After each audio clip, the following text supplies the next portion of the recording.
Breaking news आपसे share कर रहे हैं। ऑस्ट्रेलिया का मुकाबला न्यूजीलैंड आज शाम 7 बजे T20 वर्ल्ड कप का फाइनल आज होगा शारजा स्टेडियम। ब्रेकिंग न्यूज़ आपको शेयर कर रहे हैं। अगर हमारे चैनल को सब्सक्राइब नहीं किया तो बराए मेहरबानी हमारे चैनल को सब्सक्राइब कर दें। ब्रेकिंग न्यूज़ की जानिब बढ़ते हैं।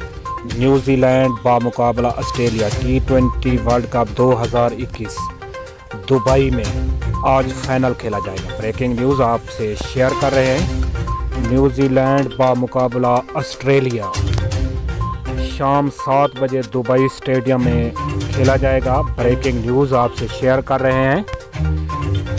Australia बामुकाबला New Zealand